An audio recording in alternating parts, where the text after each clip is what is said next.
Bienvenidos a Terapia Liberal, 14 de marzo de 2020. ¡Largamos!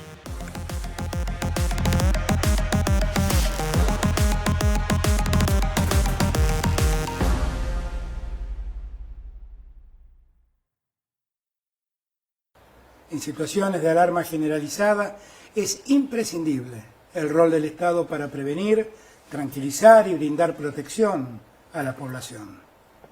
Un Estado presente en materia de salud es la mejor manera de cuidar a todos.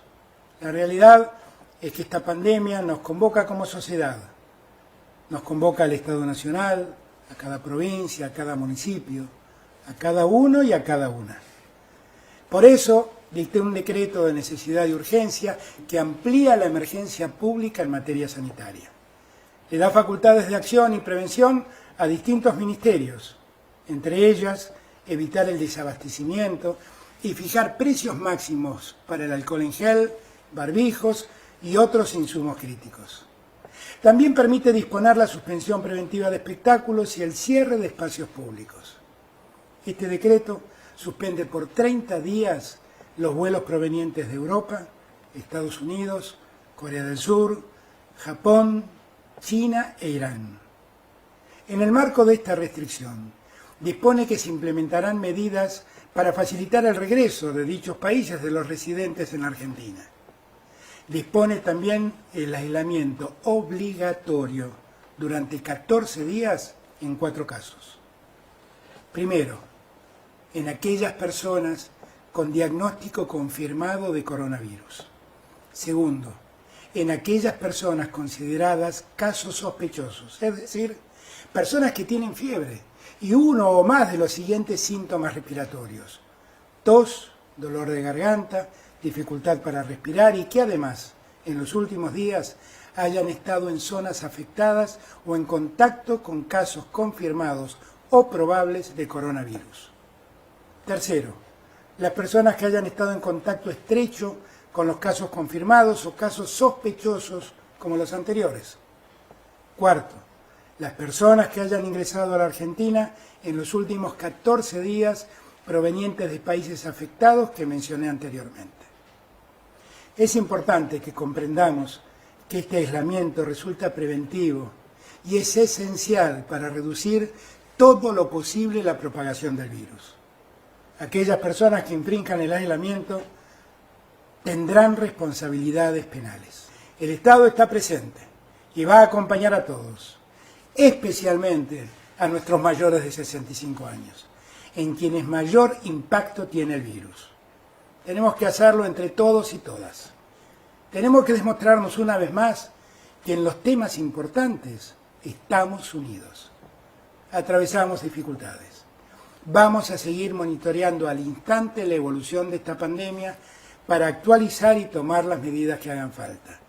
Somos la Argentina, un país unido en el que cada uno debe comprometerse con los demás y todos con cada uno, empezando por el Estado.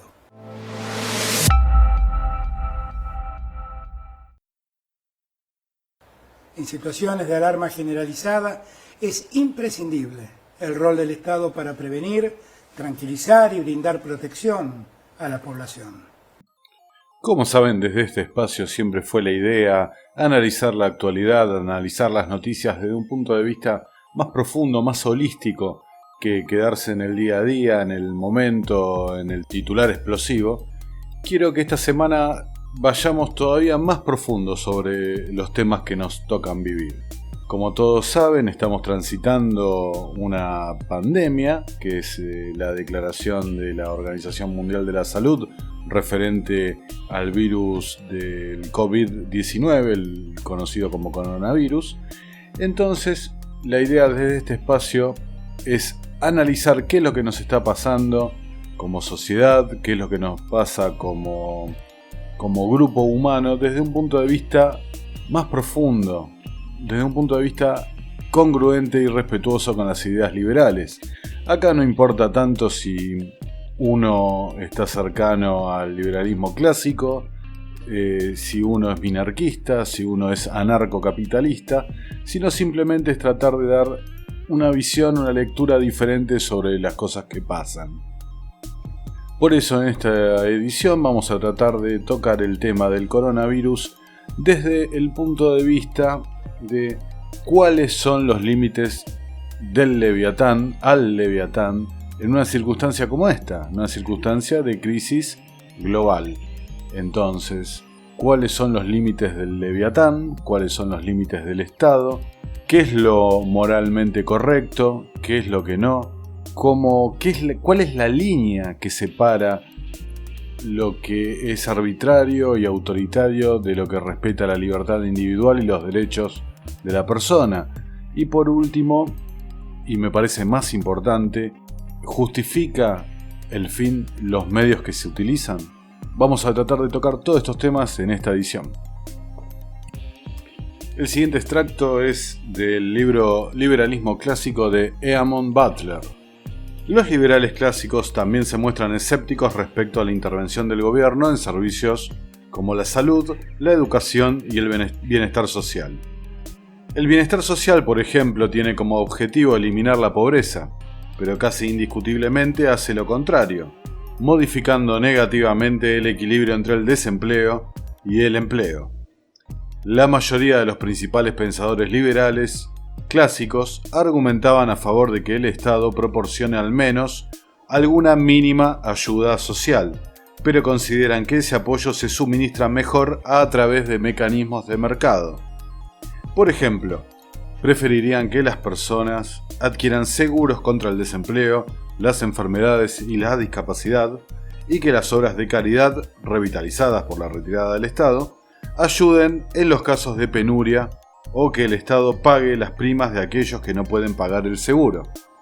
Eso, dicen, sería mucho menos antieconómico y crearía más incentivos positivos y menos incentivos perversos que los actuales sistemas de ayuda social del Estado, que frecuentemente promueven la dependencia tanto de los beneficiarios como de los burócratas que administran tales sistemas. La asistencia sanitaria, a menudo, también es proporcionada por el gobierno o está muy regulada, lo cual deja a la gente sin posibilidad de elegir asegurador o proveedor.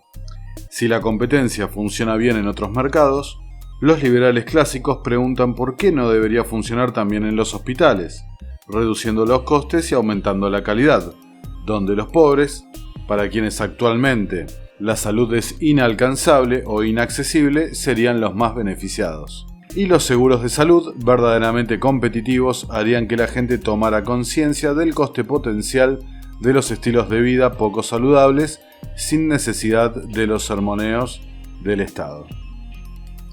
En otro párrafo del mismo libro, Liberalismo Clásico, un manual básico de Eamon Butler, un libro que se puede encontrar con mucha facilidad en internet para todos aquellos no familiarizados con el liberalismo que quieran empezar con un material fácil, claro, didáctico.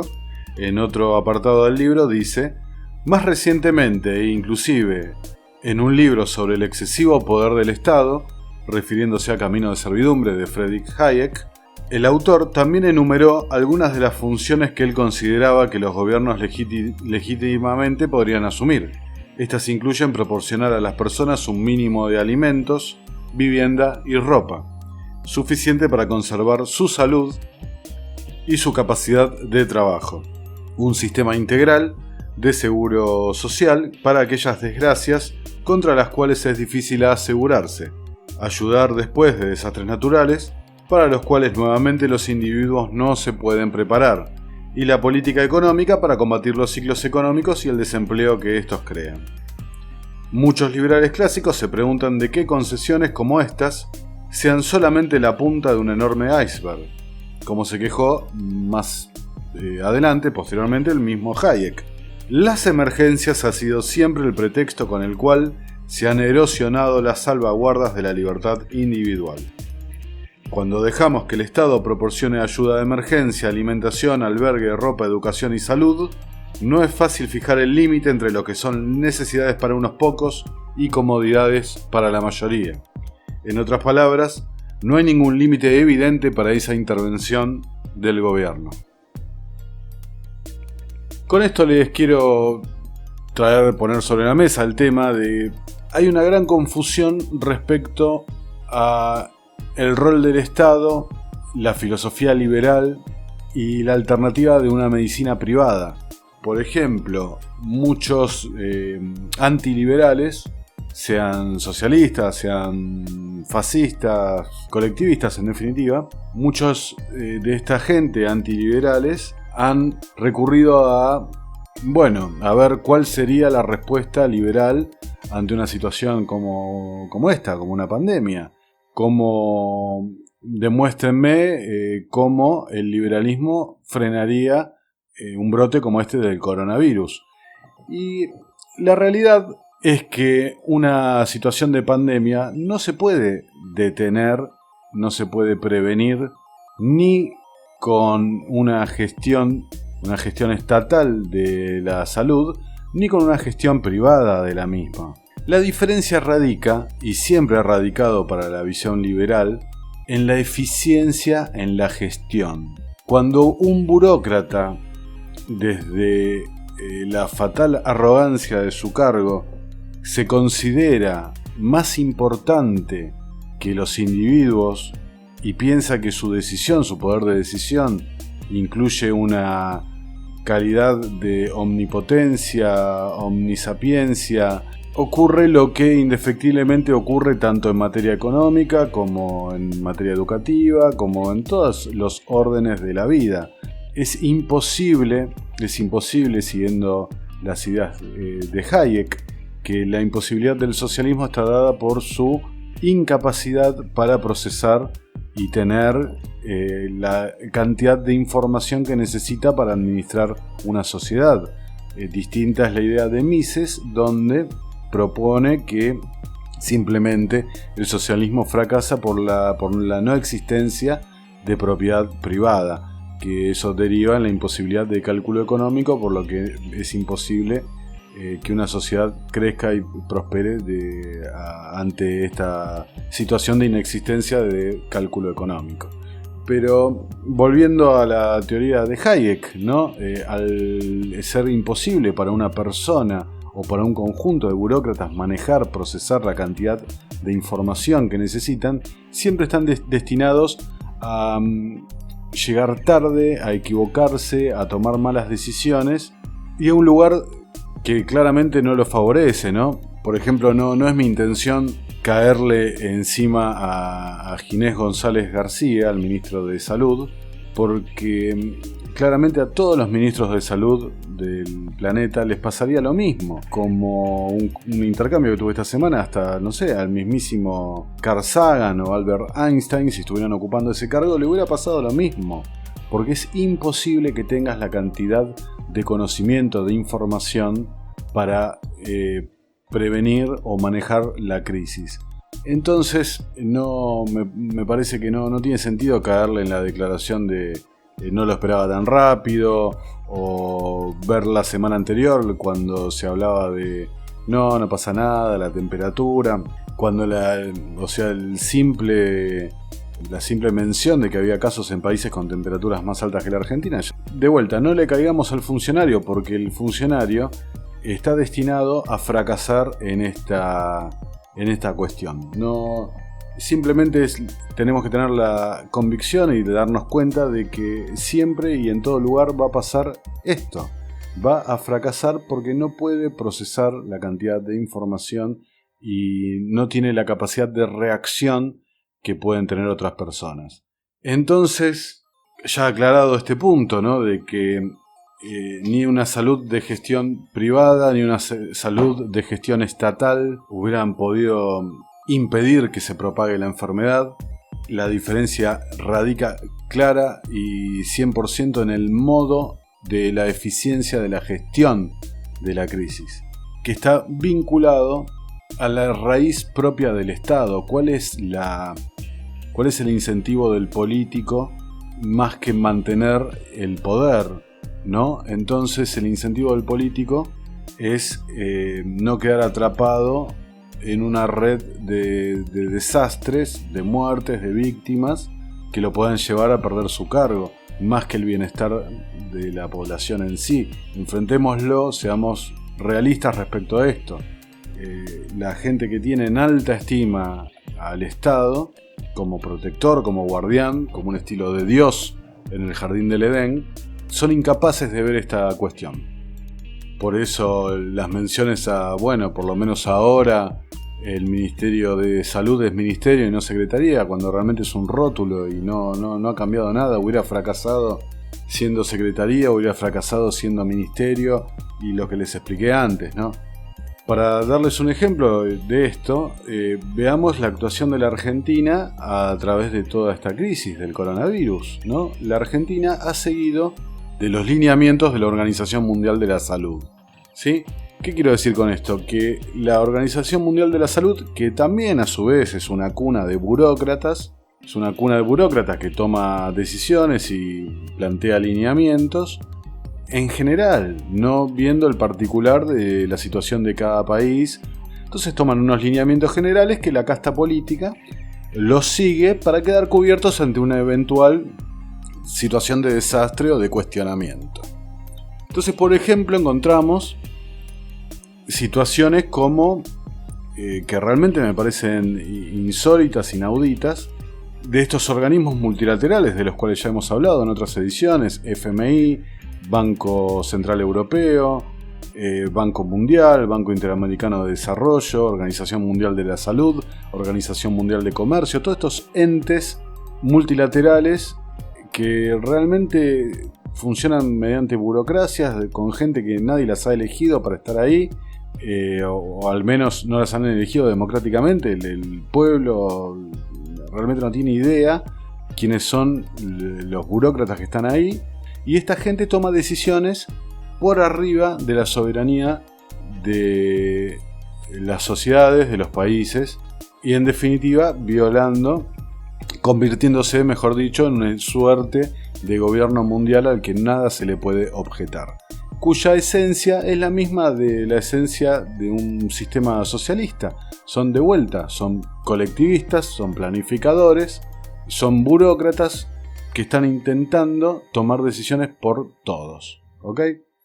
Entonces, por ejemplo, se da una situación como la de China. China, un país que demoró muchísimo en notificar lo que estaba pasando.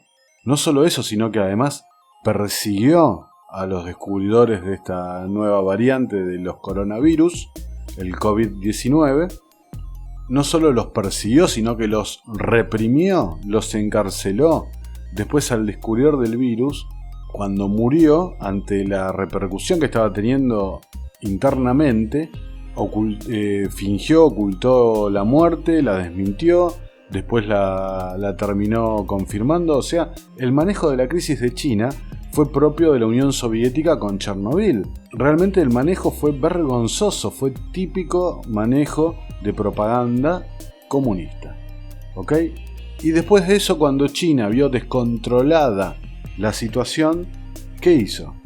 No es ningún misterio, seguro que muchos lo han visto, videos grabados por disidentes, por ciudadanos chinos, mostrando lo que hacía el régimen chino con sus ciudadanos.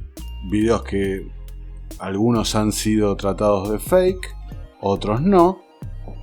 Videos donde podemos ver el trato realmente barbárico del gobierno con sus ciudadanos. Claro, todo bajo el paraguas protector del bienestar de la mayoría, la situación de crisis, de salud pública, ¿no? Entonces volvemos al tema que les planteaba. ¿A costa de qué? ¿Cuál es el límite al Estado ante esta situación?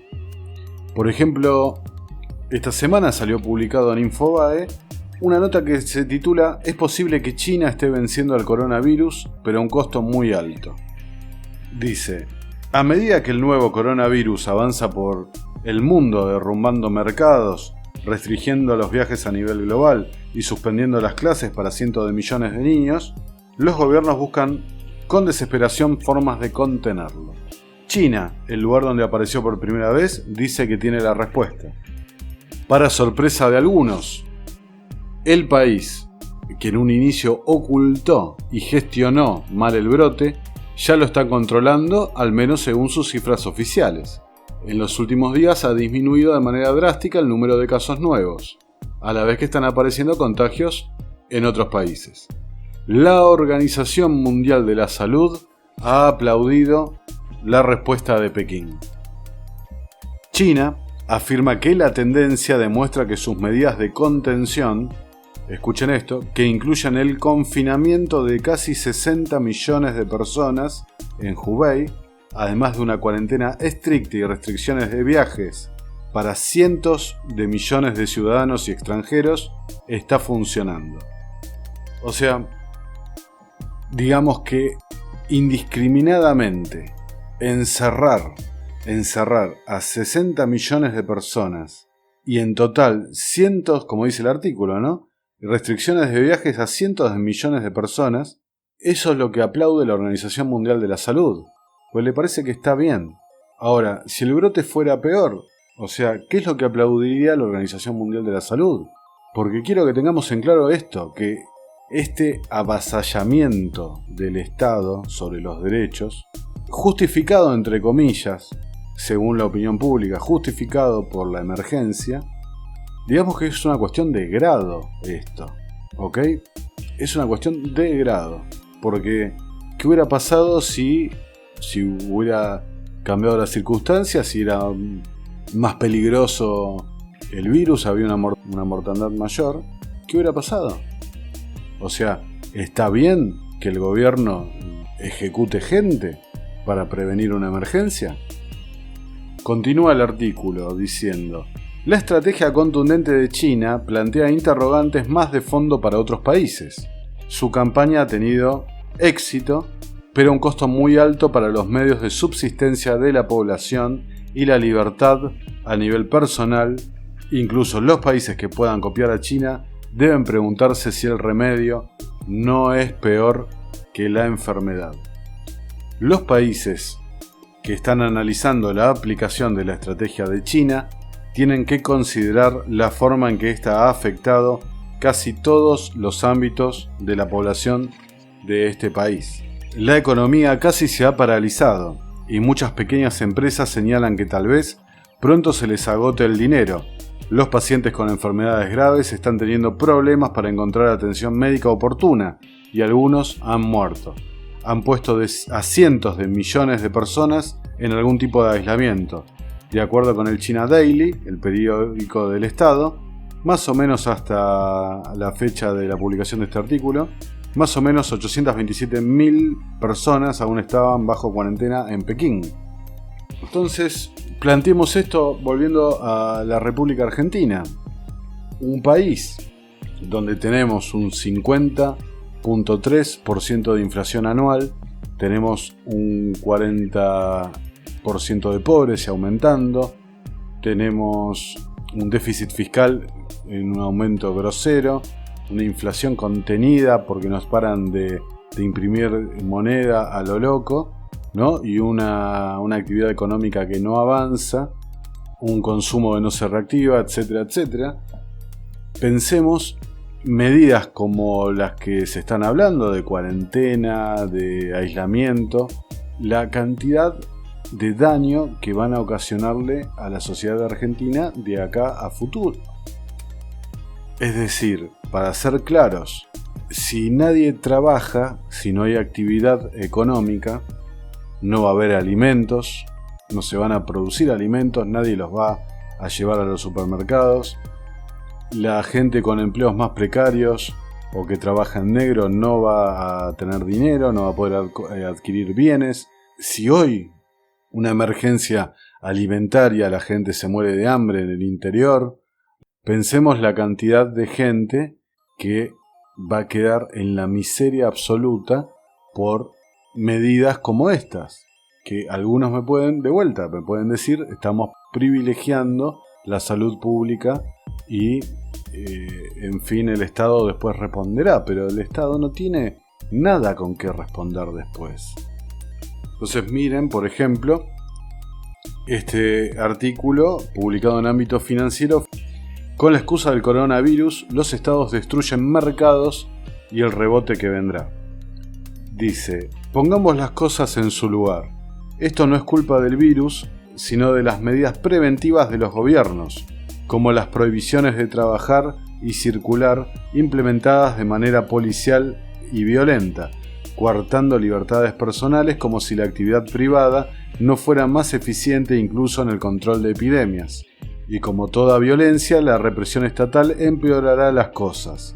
Por cierto, es fundamental que cuando se descubra una vacuna no se cree un monopolio, dada una ley de patentes que impida su rápida difusión en el mercado.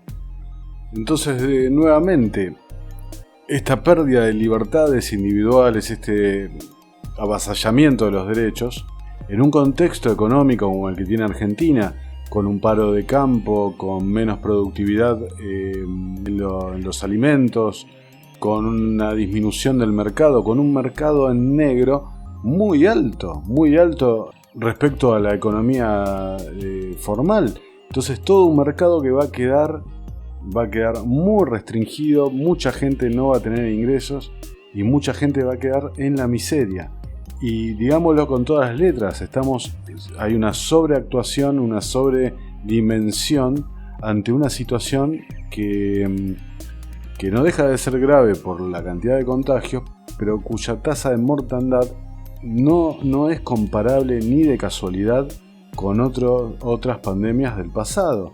He escuchado la barbaridad de comparar al coronavirus con la gripe española, o sea, un delirio por donde se lo mire. Entonces, volviendo al tema, más allá de que seas anarcocapitalista, más allá de que seas minarquista, más allá de que seas un liberal clásico, es indudable, es difícil de rebatir, de refutar, que la gestión estatal de la salud solamente empeora las cosas. Para ejemplos, en la misma gestión del coronavirus, podemos ver que los países que mejor han manejado la crisis son los países cuya salud tiene un alto grado de intervención privada. Para el caso, por ejemplo, de Corea del Sur, que para hacerlo sencillo, para explicarles, los ciudadanos están obligados a contratar un seguro de salud que se lo pagan al Estado, el Estado recauda y después la prestación en sí la da el sector privado. Y Corea del Sur ha sido el país que mejor ha manejado la crisis. Por el otro lado, los países que peor manejaron la crisis, Italia, España ahora, muestran lo mismo, un alto contenido y de gestión absolutamente estatal del sistema de salud. Mirando estos números, claramente Argentina, cuando llegue el momento, le va a ocurrir lo mismo, porque el sistema de salud argentino ya estaba colapsado antes del coronavirus, ya no funcionaba antes del coronavirus. Por el otro lado, después tenemos los que elogian como la panacea, que es el sistema chino, donde, claro, está todo manejado por el Estado, pero el Estado te trata como un perro, ¿ok? Te trata como un perro, te maneja por donde quiere y si se te tiene que hacer desaparecer, te hace desaparecer, ¿sí? No seamos ingenuos, todo el mundo ha visto los videos de cómo son tratados los ciudadanos chinos e inclusive cuáles son las reacciones de los ciudadanos chinos ante la posibilidad de ser trasladados a centros de cuarentena, ¿ok? Entonces, tengamos cuidado cuando desde los medios se elogian este tipo de modelos donde el Estado ocupa y avasalla absolutamente todo y con la idea, con el fin de resguardar la salud, se cometen las atrocidades más bárbaras, un estado absoluto de inmoralidad. Bueno, para ir terminando les quiero traer dos artículos, uno desde el 2018, tomado del Centro Mises. La salud es un bien económico, no es un derecho. Porque el punto es ese. Cuando un derecho te lo tiene que pagar otra persona, no es un derecho sino que es un privilegio, ¿ok? Esto más refinadamente es lo que decía Isaiah Berlin con los derechos negativos y los derechos positivos. O sea, hay que tener en cuenta eso, que alguien lo está pagando. Vos no tenés derecho a apropiarte del trabajo de otra persona. Es injusto, es inmoral, ¿ok? Por ejemplo, el artículo dice: si decidimos que algunas personas tienen derecho a recibir atención médica gratuita, eso significa que otras personas tendrán que pagar para que ese servicio sea ofrecido a terceros. Y esas personas también tienen cuentas para pagar y familias para sostener, así como vos. Si hay un derecho a la salud, entonces usted estará obligando a esas personas a pagar ese servicio para usted. Acá no es una cuestión de es lindo, es feo, es la realidad, así de sencillo. En general, las personas colectivistas o socialistas viven en una utopía, en una cosa que no funciona en la realidad.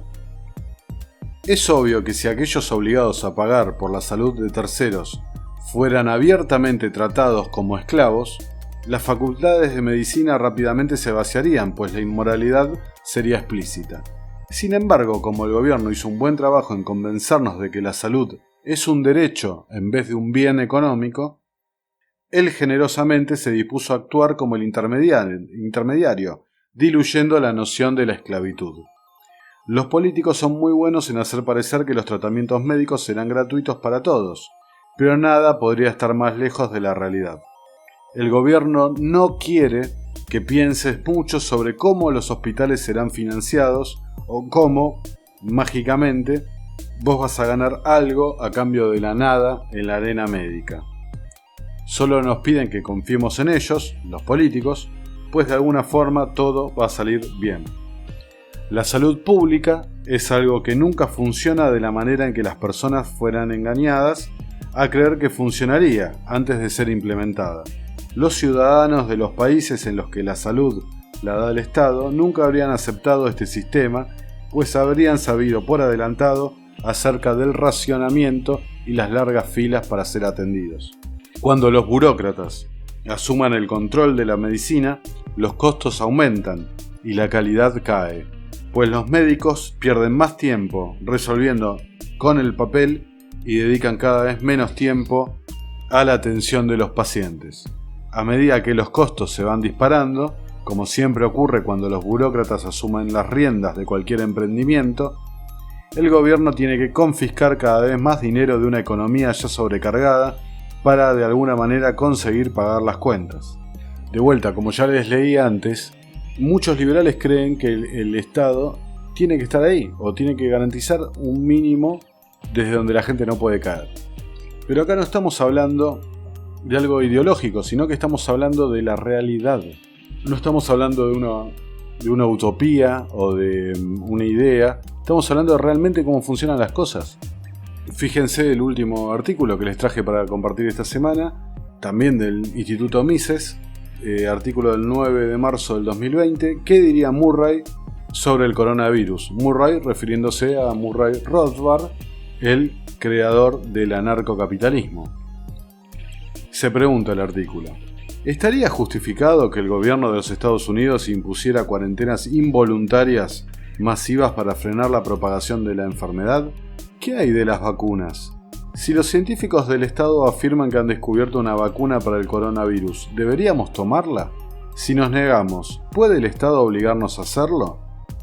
La regla fundamental para decidir si alguien, incluyendo el Estado, está justificado en el uso de la fuerza para hacernos hacer algo que no queremos hacer es el principio de no agresión.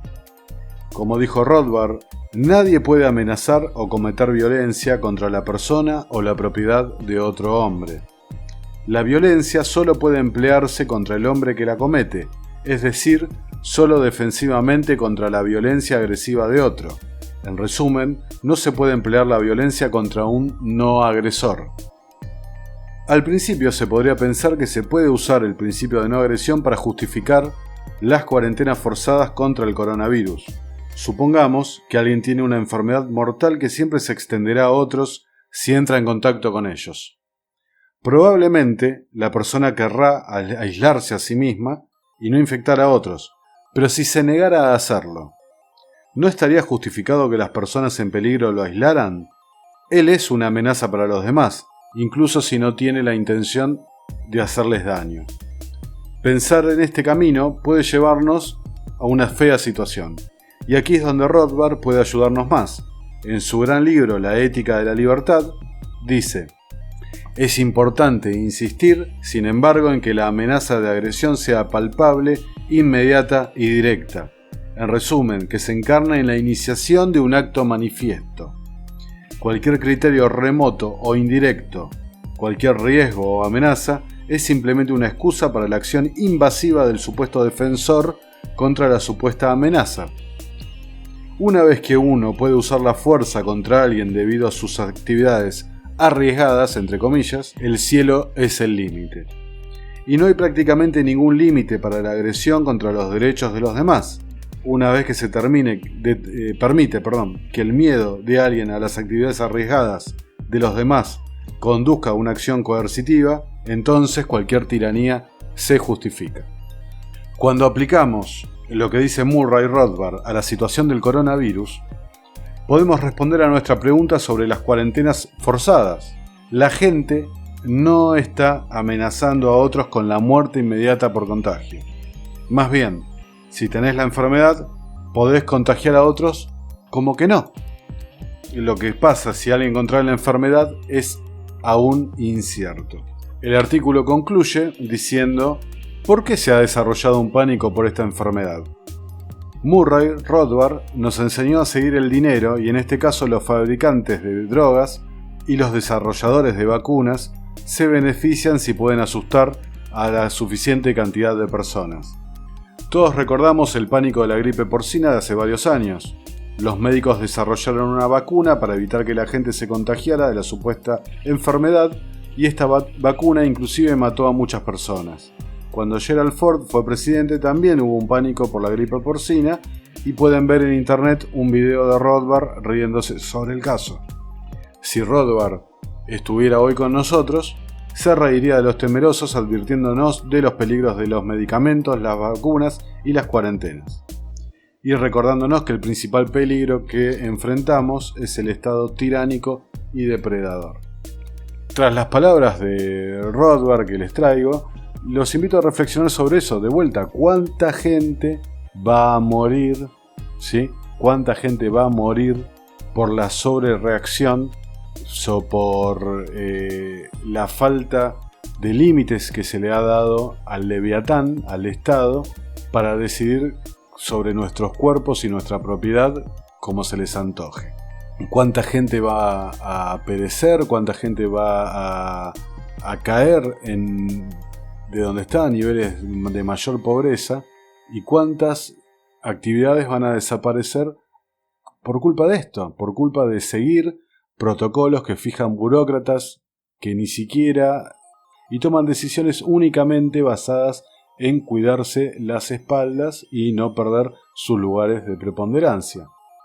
Nuevamente, para cualquier distraído, Argentina es un país que ha perdido absolutamente su capacidad de generar riqueza.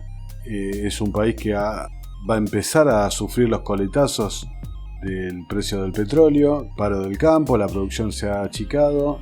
Entonces nos pone en una situación muy delicada, pero una situación perfecta para que la política justifique sus fracasos una y otra vez. Bueno, los dejo con un pequeño audio del economista español Daniel Lacalle y nos vemos la semana que viene. Muchas gracias por estar ahí. Un fuerte abrazo para todos. Normalmente los países que tienden a favorecer, buscar, entregar la libertad a cambio de seguridad, sea para un régimen u otro, es porque históricamente han vivido bajo regímenes en los que desde feudales hasta dictatoriales siempre han tenido un Estado omnipresente, ¿no? Es verdad que, ¿y por qué tiene el comunismo este resurgimiento cada cierto tiempo? Porque pasan dos cosas. Primero, cuando la situación económica de las personas mejora, rápidamente aparece el argumento de no se puede estar peor, ¿no? No se puede estar peor, entonces como no se puede estar peor, cualquier experimento va a funcionar porque esto ya lo tengo ganado. El segundo es que el comunismo nunca se compara con sí mismo, se compara con la magia. El comunismo nunca es verdadero comunismo. No sé si visteis una entrevista hace poco en la que decía, es que nunca se ha implementado. Si nunca se ha implementado, entonces no puedes... Sí. Y entonces el comunismo siempre se compara con la magia, el capitalismo siempre se compara con sí mismo y con la realidad. Entonces el capitalismo, como no puede ser de otra manera, siempre va a estar intentando avanzar sobre los errores que se van cometiendo en un proceso de desarrollo. El comunismo siempre ante el evidentísimo, decía Thomas Sowell que el socialismo tiene tal track record de fracasos que solamente un intelectual lo podría justificar. Claro, porque dices, oye, una cosa que ha funcionado tan rematadamente mal siempre, ¿por qué la vamos a repetir de nuevo? Entonces se utilizan dos argumentos. Uno, no lo he hecho yo, lo han hecho otros. Entonces aquí vengo yo, normalmente todavía más inútil que los anteriores, y lo voy a hacer mejor. Segundo argumento, lo que ellos hicieron no fue verdadero socialismo, nada es nunca verdadero socialismo, ¿no? Entonces, ¿qué es lo que ocurre? Pues que estás constantemente, lo ves, por ejemplo, con buenos amigos nuestros en Argentina, que cuando van a las televisiones son bastante menos políticamente correctos que nosotros, que te encuentras a un señor que está hablando sobre los datos y sobre la realidad con respecto a otros que están hablando sobre las flores, el amor, la felicidad, los pobres niños, los pobres no sé cuántos, cuando son máquinas de crear pobreza, ¿verdad? Pero porque te comparas con la magia. El socialismo siempre se compara con la magia. Entonces dicen, no, lo de Venezuela es un desastre, pero es que eso no es verdadero socialismo. ¿Qué es verdadero socialismo? Nada. Entonces, claro, dices, entonces vamos a implementar nada. Bueno, vamos a probar, porque no se puede perder. No podemos estar peor.